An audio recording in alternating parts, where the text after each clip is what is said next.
welcome back to our book talk segment of the program. Great to welcome back. Yeah, this is his fifth visit with us, and always great to talk to the Shakespeare of the barbecue. He's got a brand new book out called How to Grill Vegetables, the new Bible for barbecuing vegetables over live fire. We're joined today by Stephen Raichlen, and Stephen joined us by telephone today. Stephen, good to talk with you. How have you been? Great to talk to you. I've been excellent. How about yourself? I'm doing great. I checked the archives. I believe this is our fifth visit, so it's always great to chat with you. And whenever you have a grilling book out, now I have to say, I'm not a big vegetable fan, so I was eager to read a book to try and make vegetables taste better. I think you've done it, but I'm going to ask you to convince me a little bit.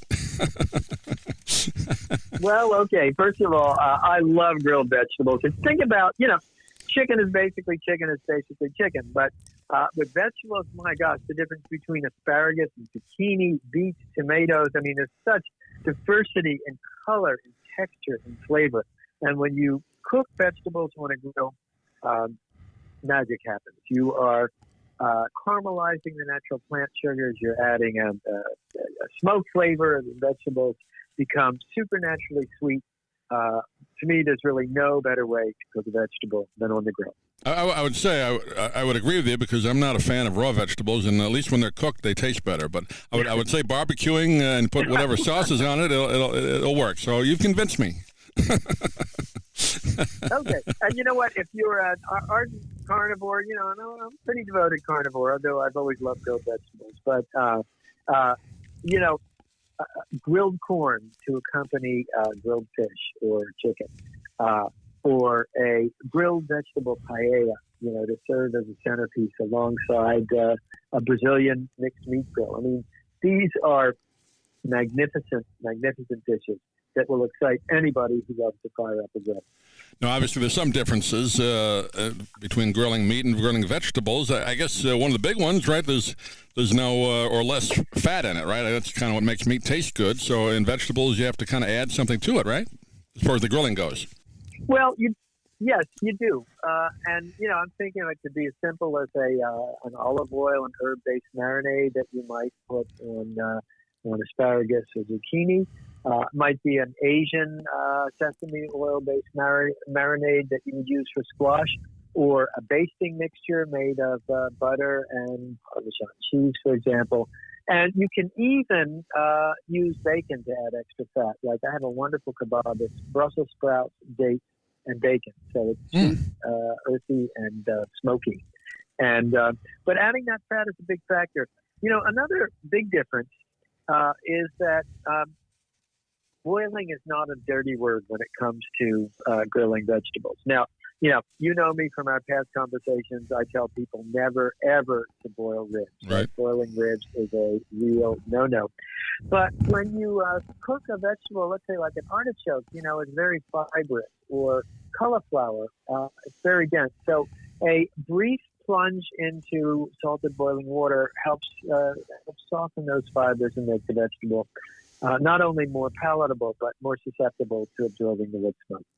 Are there vegetables more easier to grill as opposed to others? I guess you just mentioned there cauliflower is one, and corn, but are some harder to do than others? Sure. So the easiest vegetables to grill are the ones that have a high water content. Vegetables like corn, like asparagus, like tomatoes. More challenging are the firmer, denser vegetables like acorn squash or potatoes. And for these, you need a method I call indirect grilling. That is where you're cooking next to, not directly over the fire, with the grill lid closed. That feels in the heat turns your grill into a sort of outdoor oven, with the added advantage that you can add wood chips or chunks to the fire, thereby generating wood smoke and that true barbecue flavor. Mm. You just kind of, I guess, maybe answered it right there, but you grill on the same kind of grill as you would meat, right? There's no real difference in the type of grills you need for vegetables, right? Yeah. You can grill on a gas grill. You can grill vegetables on a charcoal grill, on a wood-burning grill, pellet grill. So, yeah, absolutely. My favorite way to grill most vegetables is on a wood-burning grill, like a kudu, for example, because I love the way, when you're grilling over wood, you're creating both heat and smoke, and I love that combination. Yeah, the wood smoke, I guess, the vegetables do it a little bit differently, right? In meat, obviously, it kind of infuses in the meat. Vegetables, a little bit more difficult for that to happen? Yeah, well, that's where that parboiling comes in. Yeah. Your meat, you're absolutely right. Think about a steak. I mean, it's intrinsically moist, so that moisture grabs the smoke like a magnet. The same is true, by the way, if you take a tomato or an avocado and you cut it in half, because those are moist on the surface. So they grab the smoke. But let's say if you're trying to smoke broccoli or trying to smoke a turnip or a rutabaga, there that kind of 5 to 10 minute parboiling softens the vegetable, opens up the pores, makes it much more susceptible to absorbing the wood smoke. Do you recommend, obviously, I guess the fresher the vegetable, the better, right? So go to, at least the fresh part of the produce store or natural food store. I guess those are the best places to go to get the right vegetables. Absolutely. Well, first of all, I mean, I think the best place to shop is your local farmer's market because you know that those vegetables are local and fresh. Otherwise, I'm a big fan of organic vegetables, organic foods in general. I think they're just grown with a little more care and they've got a little bit more flavor. Also, it's funny. When I go to the grocery store, I seldom bring a shopping list. I'm more likely to look and see what's fresh, what's just arrived, what's in season, and then build a menu accordingly. And that's why one of the most important features of how to grow vegetables is what's called this ABCdarian at the end of the book. It's a glossary of all the vegetables you could find and how to grill them. So you go to your farmer's market, you bring home fresh fennel, you bring home fava beans, you bring home endive. Well, you can look up in the back the best way to grill them, general introduction, and then find the specific recipe in the book. And you also have, my favorite part of this book is you have some dessert grilling, right? I mean, there's things you can do for a dessert part of the meal, right? Yeah, I guess we're both suckers for sweets. Huh? That wouldn't be a Raichlen cookbook if there wasn't a dessert That's chapter. right. And that's a really fun chapter. So, one dessert, Hasselback apples grilled on a cedar plank. That's pretty cool. I think my favorite in that chapter is the Volcano Pineapple. And what you do is you paint a cored peeled pineapple with molasses and then dredge it in spiced sugar. Cook it on the rotisserie, and I like to take a blowtorch or a roofer's torch to it, so you caramelize the sugar on the outside. You get kind of a hard candy shell. Then you stand it upright, fill the cavity with 151 rum, and set it on fire. You bring it flaming to the table, and I want to tell you, if that doesn't make eyes pop and jaws drop, I don't know what does.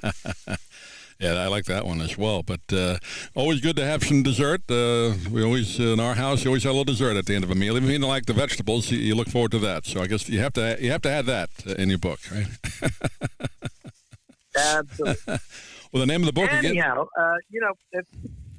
it's How to Grow Vegetables, published by Workman Publishing. And for more information, my website is barbecuebible.com. That's BARBECUEBIBLE.com. When you're on the site, sign up for my Up and Smoke newsletter. It's absolutely free. Comes out each week. Gives you free recipes, tips, grilling tips, restaurant suggestions. You name it. It's all things Stephen Raichlen are there. You know me well. You beat me to my final question, so you already gave out your contact information. But, Stephen, great talking with you. I'm sure you have another book in the works, and we'll look forward to talking to you again. But thanks for being with us. I will, too. Thank you so much for your interest. I'm Stan Brock. 30 years ago, I formed Remote Area Medical to help people overseas. But then we found generations of families in America isolated by poverty from the health care they need. Together, we can take dental, vision, and medical help to 1 million adults and their kids, right here at home in the United States of America.